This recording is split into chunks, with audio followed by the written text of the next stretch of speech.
Yo guys, and welcome to my video. Hari ni aku nak cakap pasal jenama OnePlus, yang mana dulu aku pernah buat video pasal telefon ni dan aku sangat-sangat suka dengan apa yang dia dapat tawarkan. Tapi apa yang membuatkan aku macam less cover sikit buat video pasal dia adalah disebabkan dia ada buat perubahan dari segi target market dia. Contohnya dia target dekat orang yang target untuk beli telefon-telefon yang premium lah contohnya.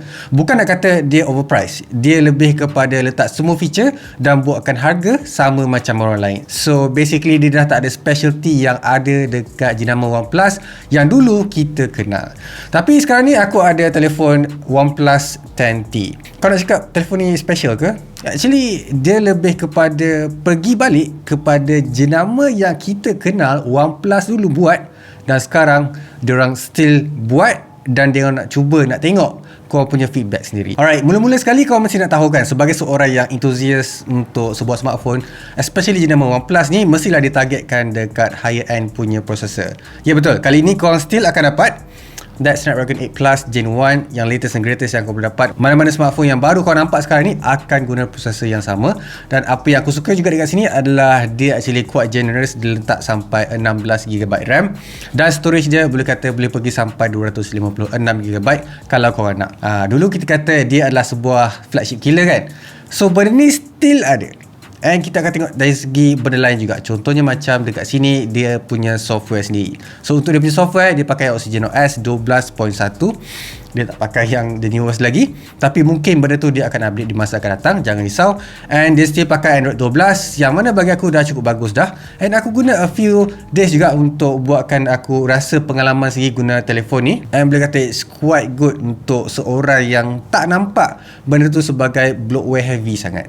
So untuk orang yang tak tahu pasal OnePlus, kita pergi ke arah OnePlus sebabkan dia tak banyak bloatware. Yang ada pun cuma community apps, lepas tu a few camera app, lepas tu basically tak ada benda lah. Tu je lah yang aku boleh kata bloatware pun. Dan aku rasa benda tu bukan bagi masalah sangat. Dia tak macam sebuah brand lain yang sentiasa suruh kita ada pre-install lah, so paksa kita install lah, kalau tak nak kena uninstall sendirilah. So benda tu akan bagi macam serabut kepala lah kan bila beli telefon baru. So dekat sini tak ada. So untuk software dia juga ada a few kelainan yang aku boleh nampak berbanding yang lain. Contohnya biasa kita ada notification center, lepas tu quick setting kan. Kali ni dia ada drawer dia sendiri untuk letakkan kau semua widget tu. And jangan salah faham, kau still boleh letak widget dekat kau punya home screen. Tapi untuk dekat sini dia letak a few settings so that kau boleh ubah, kau boleh select, kau boleh tekan pada masa yang kau rasa kau nak. Dan disebabkan benda ni juga kadang-kadang aku rasa macam keliru sikit, sama ada aku nak draw that notification ataupun aku nak draw dia punya notification center. All in all, aku dah guna telefon ni and buat cara aku sendiri untuk bagi biasakan diri dengan software yang ada, dan boleh kata dia punya smoothness is good sebab kali ni dia pakai refresh rate yang tinggi lah kan. And bila korang back and forth antara apps pun tak ada rasa laggy and tak ada rasa macam crash ke, lepas tu tiba-tiba crash ke.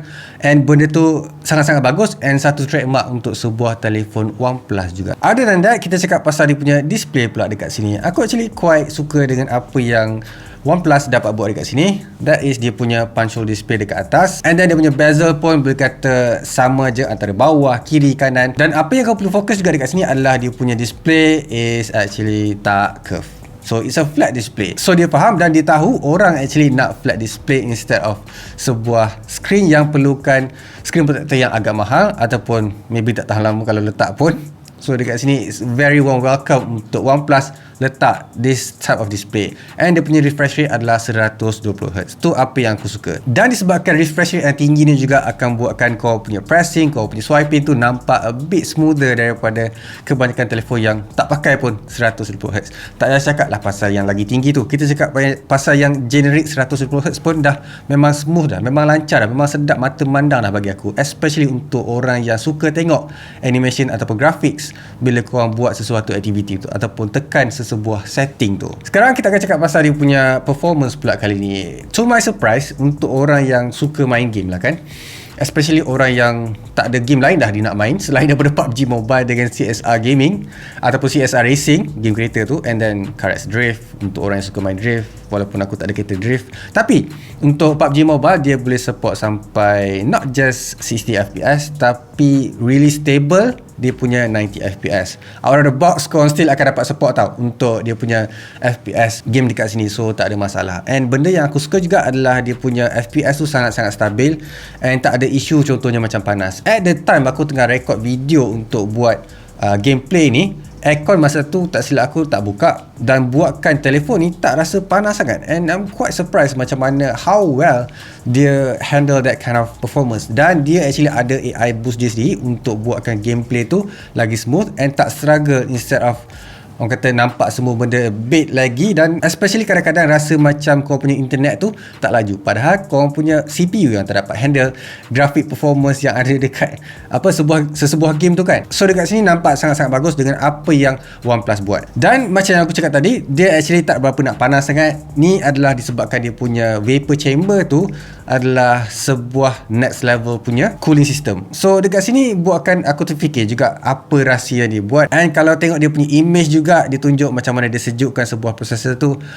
nampak macam biasa kan, tak ada kipas. Dan benda ni lah kita kalau boleh nak, instead of bawa cooling system dekat belakang and menyusahkan juga bila nak guna, and especially bila korang nak guna bateri tu, lepas tu dimakan pula dengan kipas tu, akan buatkan telefon korang tak tahan lama. So dekat sini dah lah dia ada prosesor yang boleh kata power efficient juga, and then dia dapat performance yang full and dia tak panas. Lepas tu kita cakap pasal dia punya kamera pula dekat sini. Untuk sensor dekat sini dia pakai 50 megapixel and then ada 2 lagi megapixel lain. Kita fokus dekat dia punya main camera dulu dekat sini. Untuk hasil dia juga dekat sini, kau actually boleh tengok yang gambar kereta yang aku tangkap ni sebuah kereta Bentley, dan kalau tengok detail dekat kereta tu dah memang nampak sharp dah. Tapi kalau kau tengok, nak nampak dia lagi detail adalah bila korang zoom dekat dia punya pokok tu dekat situ, dan kau boleh nampak setiap daun yang ada dekat situ. Tapi it's quite sharp untuk sebuah kamera 50 megapixel.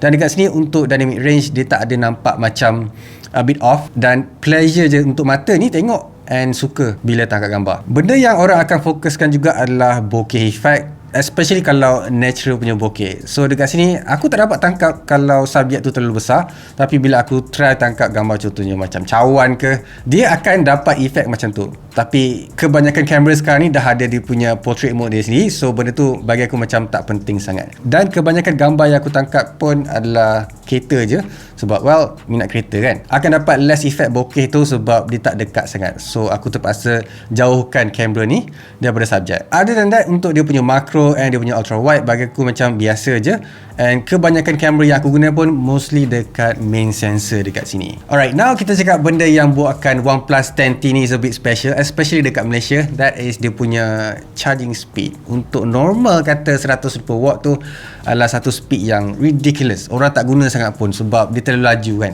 Pasang sekejap dah full dah. OnePlus 10T ni actually dia boleh support sampai 150 watt tau. So really impressive untuk sebuah telefon flagship, especially sekarang yang boleh kata ada yang support sampai 20 watt je. Aku tak faham kenapa harga sampai 5,000. This one 150. Lepas tu masa dia pula less than 20 minutes untuk full. So korang kenal untuk jenama macam ni, dia actually fokuskan untuk charge ataupun buatkan kau punya heat tu ada dekat adapter, bukan ada dekat sebuah smartphone. So teknologi ni dia ambil daripada Super VOOC tu sendiri dan buatkan telefon ni dapat manage that 150 watt dalam jangka masa yang singkat untuk bateri 4800 mAh, and boleh tahan dalam masa sehari tu tak ada masalah sangat. So benda ni lah apa yang kita nak untuk sebuah telefon flagship yang betul-betul harga yang boleh kata tak mahal, lepas tu tak ada lackluster sangat. Ada a few things, tapi bagi aku benda tu macam bukan essential lagi untuk semua orang guna. Contohnya macam dekat sini, walaupun dia tak ada wireless charging, punya charging singkat macam tu korang perlu ke wireless charging kan? Letak sekejap 5 minit, aku rasa korang dah boleh guna dah. Ataupun mestilah korang nak tahan lama sikit kan, charge lah dalam masa 10 minit, still korang dapat like 50% lah masa tu. So bagi aku benda ni akan buatkan wireless charging tu less desirable daripada sebuah charger yang laju macam ni. Alright, aku rasa tu je lah apa yang aku boleh cakap pasal OnePlus 10T ni. Nak kata dia negatif, tak ada sangat. Nak kata dia positif, dia macam betul-betul dekat tengah-tengah. Dan korang actually can't go wrong dengan sebuah telefon yang macam ni. Lagipun design dia tak macam kebanyakan telefon yang lain. And kalau tengok dekat bahagian dia punya lens ni kan, nampak macam Vegeta punya sensor mata tu kan. Over 9,000.